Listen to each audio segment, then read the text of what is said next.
Selamat malam kepada saudara-saudara semua. Terpujilah nama Tuhan. Kita tentu sangat bersyukur dan berterima kasih kepada Tuhan. Oleh karena berkat dan pimpinannya kita boleh bersama-sama untuk mengikuti acara Pekan Doa Rumah Tangga. Yang pada malam hari ini adalah hari yang pertama ya. Dan terima kasih kesempatan bagi saya untuk membawakan firman Tuhan.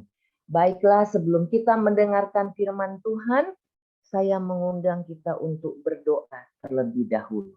Kita berdoa. Tuhan Allah, Bapa kami yang bertata di dalam kerajaan sorga, kami sangat bersyukur dan berterima kasih kepadamu Tuhan. Oleh karena berkat dan pimpinan Tuhan, kami semua dapat hadir melalui Zoom ini untuk mengikuti acara Minggu Sembahyang Rumah Tangga. Bapa di sorga kami, di dalam nama Yesus Juru Selamat dan Penebus kami. Amin. Saya akan share screen.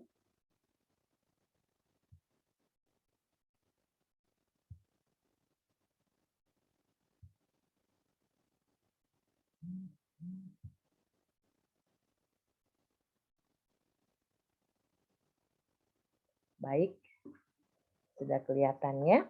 Oke.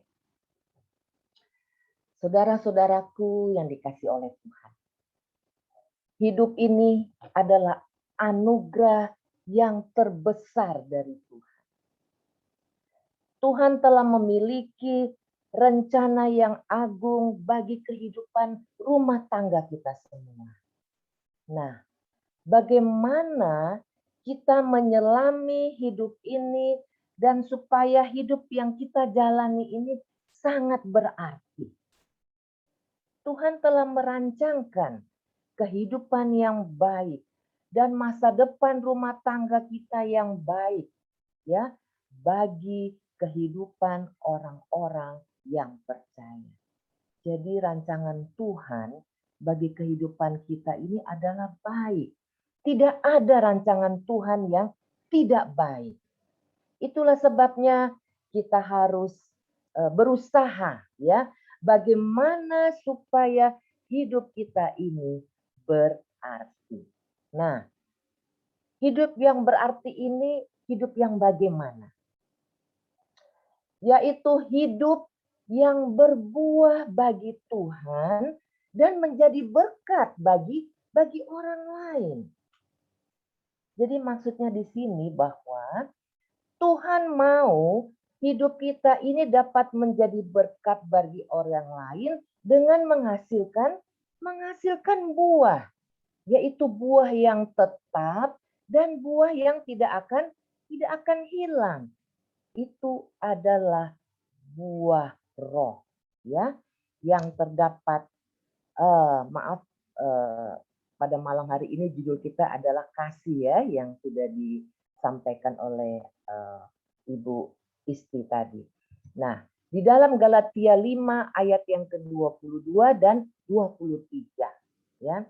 Tetapi buah roh ialah kasih, sukacita, damai sejahtera, kesabaran, kemurahan, kebaikan, kesetiaan, kelemah lembutan, penguasaan diri. Tidak ada hukum yang menentang hal-hal itu. Jadi sama seperti buah mangga yang ada di gambar ini, ya. Nah, buah mangga ini adalah satu buah yang paling populer di dunia, ya. Saya senang makan buah mangga, ya. Buah mangga ini, saudara-saudara, tidak dinikmati oleh pohon itu sendiri, tetapi dinikmati oleh orang lain. Nah, demikian juga di dalam kehidupan kita, ya. Tuhan ingin agar kita juga di dalam kehidupan kita senantiasa dipenuhi dengan buah-buah roh, ya. Yaitu yang di dalam Galatia 5 ayat 22 dan 23 tadi. Kasih, sukacita, damai sejahtera, kesabaran, kemurahan, kebaikan, kesetiaan, kelemah lembutan, dan penguasaan diri. Nah, sepanjang minggu ini, saudara-saudara, kita akan mendengarkan firman Tuhan, mempelajari akan buah-buah roh ini, ya. Buah roh ini sama seperti sebuah perhiasan, ya. Di dalam perhiasan itu ada segitiganya, ya, banyak segi-seginya maksudnya. Nah, di tiap segi itu, itulah karakteristik Yesus. Jadi buah roh itu adalah suatu perubahan hidup secara menyeluruh. Di mana kita bisa menjadi lebih sabar, lebih mengasihi, lebih lemah lembut, dan lebih setia dan sebagainya, ya.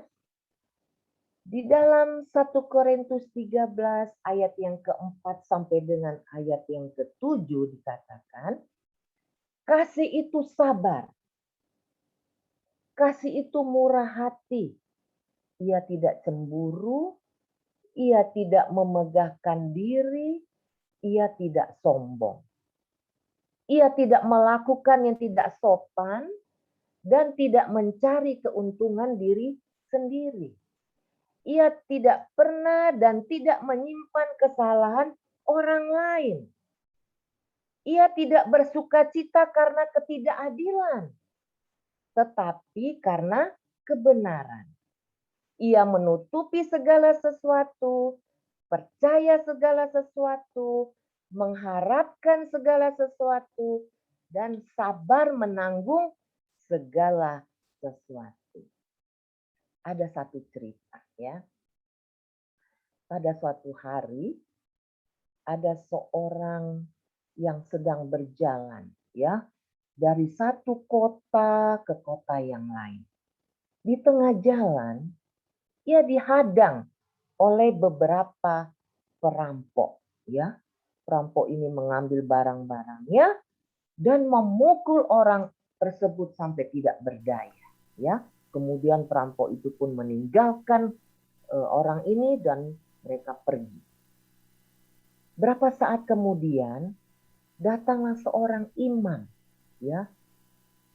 Ia melihat orang ini yang tidak berdaya, tetapi tidak ada yang dilakukannya. Ia pergi. Kemudian lewatlah seorang Lewi. Dia juga melihat keadaan orang yang tidak berdaya ini. Tetapi tidak ada yang dilakukannya. Ia lalu pergi. Lalu lewatlah seorang Samaria. Ia melihat orang tersebut dan dia melakukan sesuatu, ya. Dia mencari sesuatu, dia mengobati lukanya, membersihkannya, lalu mengangkat orang tersebut dan taruh di keledainya. Dan dibawalah di satu tempat penginapan untuk mengobati orang tersebut. Saudara-saudaraku yang dikasihi oleh Tuhan, wujud kasih bukan hanya sekedar merasa simpati, ya, yaitu mengasihi bukan hanya sebatas kata-kata saja, tanpa adanya tindakan untuk menolong. Tuhan Yesus sudah memberikan teladan di dalam kasih, mengorbankan dirinya di kayu salib.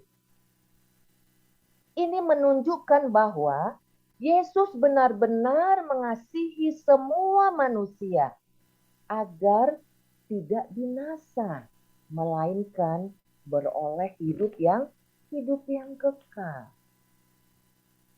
Tuhan sudah mengasihi kita semua, saudara-saudara. Namun sebaliknya, apakah kita juga sudah mengasihi Tuhan? Banyak orang berpikir kalau kita sudah berdoa, kita sudah ke gereja, kita sudah ikut persekutuan doa, dan sebagainya, berarti sudah mengasihi Tuhan. Ternyata tidak, saudara-saudara. Di dalam Yohanes 14 ayat yang ke-21 dikatakan, siapa saja yang memegang perintahku dan melakukannya, dialah yang mengasihi aku. Jadi saudara, orang yang mengasihi Tuhan adalah orang yang melakukan firman-Nya, ya. Ada petunjuk di dalam Alkitab untuk melakukan firman Tuhan, ya, yaitu 10 perintah Allah. Saudara-saudaraku, ada orang yang mengasihi Tuhan pada saat orang tersebut dalam kehidupan berbahagia, banyak uang, kehidupan yang senang, ya. Tetapi pada saat ia tertimpa kesusahan, terhimpit masalah ekonomi, ia menjadi pencuri, menjadi perampok, dan lain-lain, ya. Ia tidak mengasihi Tuhan. Jangan biarkan masalah di dalam kehidupan kita membuat kita melanggar firman Tuhan. Tuhan berjanji akan memberikan apa yang kita minta jika kita selalu melakukan dan menurut firman Tuhan. Jadi di sini bahwa mengasihi Tuhan berarti melakukan firman-Nya, hidup di dalam kebenarannya. Nah, saudara-saudaraku yang dikasihi oleh Tuhan, kita ini telah dipanggil untuk merdeka, ya. Tetapi kemerdekaan itu jangan kita gunakan sebagai kesempatan kehidupan di dalam dosa. Melainkan layanilah seorang akan yang lain dengan kasih, ya. Kasihilah sesamamu manusia seperti dirimu sendiri. Jadi janganlah kita saling apa? Saling menggigit. Jangan saling menelan. Jangan saling membinasakan. Jadi kita ini dimerdekakan untuk saling apa? Saling mengasihi. Saling melayani satu dengan yang lain. Nah, saling mengasihi sesama manusia itu merupakan adalah salah satu dari hukum yang terutama yang diajarkan oleh Yesus. Mengasihi sesama manusia bukan kepada orang yang baik saja, saudara. Namun apapun agamanya, apapun sukunya, apapun budayanya, baik ataupun tidak baik kelakuannya, Allah mengasihi kita. Maka kita juga mengasihi Allah dan sesama manusia. Puji Tuhan karena kasih Yesus, sehingga Yesus telah memerdekakan kita melalui kematiannya di kayu salib. Apa yang dimaksud dengan keinginan daging? Ya, percabulan, iri hati, penyembah berhala, perselisihan, kemabukan, kepentingan diri sendiri, amarah, dan sebagainya, ya. Di dalam Galatia 5 ayat 19-21 dikatakan, barang siapa melakukan hal-hal yang demikian, ia tidak akan mendapat bagian dari kerajaan Allah. Jadi saudara-saudaraku yang dikasihi oleh Tuhan, dengan kemerdekaan, ya, yang telah Kristus berikan kepada kita, maka kita ini hidup oleh roh, ya. Buah roh tadi, kasih, sukacita, damai sejahtera, kesabaran, kemurahan, kebaikan, kesetiaan, kelemah lembutan, dan penguasaan diri. Jadi Tuhan, saudara, menghendaki kita untuk mengisi kemerdekaan dengan buah-buah roh, ya. Dan kita saling melayani dengan kasih. Nah, Ellen G. White menyampaikan beberapa tahap, ya, sebelum seseorang itu menghasilkan buah-buah yang sesuai dengan pertobatan. Ya, yang pertama, orang berdosa yang mendengarkan firman Allah akan digerakkan hati nurani. Mereka dapat melihat hal-hal yang tersembunyi di dalam kegelapan menjadi nyata.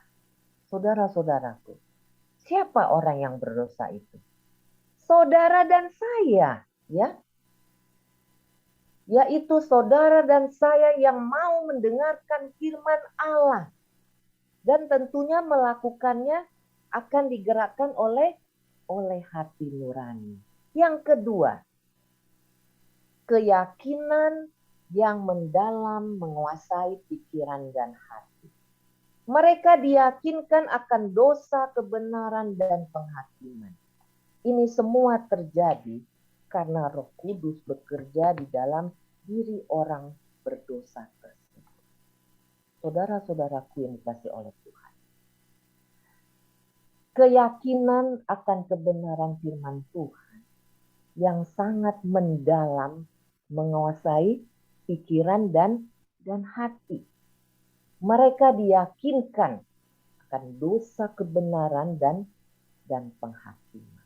Nah, saudara-saudara, ini semua terjadi karena Roh Kudus bekerja di dalam orang tersebut. Itu kita bisa baca di dalam Yohanes 16 ayat yang ke-8. Yang ketiga, selanjutnya. Percaya dan dibaptiskan dan bangkit di dalam pembaruan hidup. Menjadi manusia baru di dalam Yesus Kristus. Jadi saudaraku, orang percaya, ia menyadari berdosa, ia bertobat, dan dibaptiskan, dan bangkit di dalam pembaruan hidup. Firman Tuhan berkata, meninggalkan manusia lama dan hidup dalam suatu kehidupan yang baru. Dan menjadi manusia baru ya di dalam Yesus Kristus. Yang keempat, tidak menuruti hawa nafsunya, tetapi dengan iman kepada Yesus Kristus akan mengikuti Yesus, merefleksikan tabiatnya dan menyucikan diri sama seperti Kristus suci adanya. Saudara-saudaraku yang dikasihi oleh Tuhan. Orang tersebut telah bertobat ya di bagian yang pertama tadi. Tidak lagi menuruti hawa nafsunya sendiri. Tetapi dengan iman kepada Yesus Kristus akan mengikuti Yesus dan merefleksikan tabiat Kristus dan menyucikan diri sama seperti Kristus suci ada. Yang kelima, sehingga buah-buah kebangunan rohani tampak seperti penyangkalan diri dan pengorbanan ya. Bersukacita karena dianggap layak menderita celaan dan cobaan demi Kristus. Kita bisa baca itu di dalam buku Kemenangan Akhir ya, di halaman 400 sampai 400. Saudara-saudaraku yang dikasihi oleh Tuhan. Inilah 5 tahap ya. 5 tahap yang harus ada di dalam diri orang berdosa. Yang percaya dan bertobat, menerima Yesus yang digerakkan oleh Roh Kudus. Yang pada akhirnya membuahkan hasil dari pertobatan itu. Saya akan tambahkan sedikit mengenai kasih ya di dalam rumah tangga ya, di dalam keluarga kita. Kasih atau cinta itu adalah dasar yang sangat penting, saudara-saudara. Ini hanya bisa kita rasakan di dalam sikap, di dalam tindakan, dan di dalam ucapan. Ada seorang ibu yang sangat kaya raya, ya. Ibu ini didatangi oleh para wartawan. Lalu wartawan ini meminta kepada ibunya untuk memperlihatkan permata-permata yang indah kepada mereka. Apa yang dilakukan oleh ibu ini yang kaya raya? Dia memanggil semua anak-anak yang ada di rumah. Dan dia berkata kepada wartawan-wartawan tersebut, inilah permata-permata saya yang sangat indah dan sangat mahal. Saudara-saudara, betapa kasihnya seorang ibu kepada anak-anaknya. Yohanes 4 ayat yang ke-8 dikatakan, barang siapa tidak mengasihi, ia tidak mengenal Allah, sebab Allah adalah kasih. Saudara-saudaraku yang dikasih oleh Tuhan.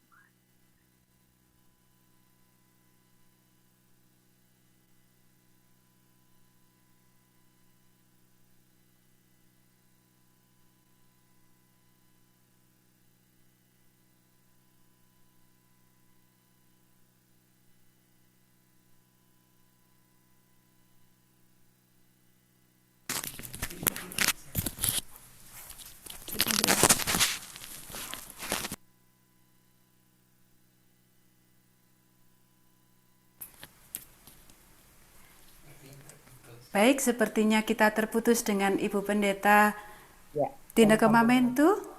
Iya. Apakah Terputus Ibu tadi. Pendeta sudah masuk kembali? Oke, sudah. Saya sambung Oke, lagi. silakan dilanjutkan Bu Pendeta. Ya, oke.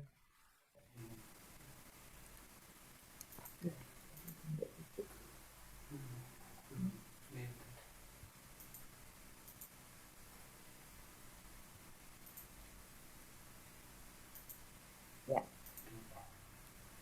oke. Ya. 1 Yohanes 4 ayat yang ke-8 dikatakan, barang siapa tidak mengasihi, ia tidak mengenal Allah, sebab Allah adalah kasih. Saudara-saudaraku yang dikasih oleh Tuhan. Kasih adalah perasaan yang mempunyai rasa memiliki dan menyayangi. Bukan hanya antara manusia dengan manusia, tetapi juga antara Tuhan dan manusia. Jadi kasih itu adalah kepedulian, ya, tanpa meminta imbalan. Allah dan kasih itu, saudara, bersamaan, sama seperti siang dan matahari. Tidak mungkin ada siang kalau tidak ada matahari. Jadi ini tidak dapat dipisahkan, ya. Jadi saudara-saudaraku yang dikasih oleh Tuhan, tentu pernah mendengar cerita tentang anak yang hilang, ya. Cerita ini terdapat di dalam Lukas 15, ya. Anak itu bertobat dengan sungguh-sungguh. Anak itu menyatakan bahwa ia tidak layak disebut anak ayahnya. Tetapi ayahnya dengan penuh kasih menerima anaknya yang telah kembali. Di dalam 1 Korintus 13 ayat yang ke-4 sampai dengan ayat yang ke-7 dikatakan, kasih itu sabar, kasih itu murah hati. Ia tidak cemburu, ia tidak memegahkan diri dan tidak sombong. Ia tidak melakukan yang tidak sopan dan tidak mencari keuntungan diri sendiri. Ia tidak pemarah dan tidak menyimpan kesalahan orang lain. Ia tidak bersuka cita karena ketidakadilan, tetapi ia bersuka cita karena kebenaran. Ia menutupi segala sesuatu, percaya segala sesuatu, dan sabar menanggung segala sesuatu. Saudara-saudaraku yang dikasih oleh Tuhan, untuk menciptakan keluarga yang berbahagia, tentu ada kebersamaan keluarga, ya. Pada saat ini kebanyakan di dalam rumah tangga, saudara, rumah itu hanya menjadi seperti hotel. ya. Orang tua hanya sibuk mencari nafkah. Orang tua hanya sibuk mencari kedudukan. Orang tua hanya sibuk dengan pekerjaannya. Dan anak-anak pun sibuk dengan acaranya. Sibuk dengan studi mereka. Sibuk dengan sekolah mereka. Sehingga tidak ada kebersamaan di dalam keluarga. Dan di dalam doa bersama pun mereka tidak ada waktu. Kita perlu merawat cinta kasih antara suami, istri, dan anak-anak. Ibarat bunga ya. Bunga yang harus dijaga, dipelihara, dirawat agar tidak mudah layu atau diterpa oleh angin badai maupun sengatan matahari. Ya. Saya akan memberikan satu cerita lagi. Di sebuah sekolah diadakan pementasan drama, ya. Lalu murid-murid diberikanlah kostum dan juga apa yang mereka bawakan, ya. Jadi pemendekkan cerita, jadi ada yang membawakan sebagai pemarah, ya, ada yang sebagai orang yang baik dan sebagainya. Lalu pementasan drama dimulai. Orang tua, para murid hadir pada saat itu. Mereka mau melihat ya pementasan drama yang dilakukan oleh anak-anak mereka.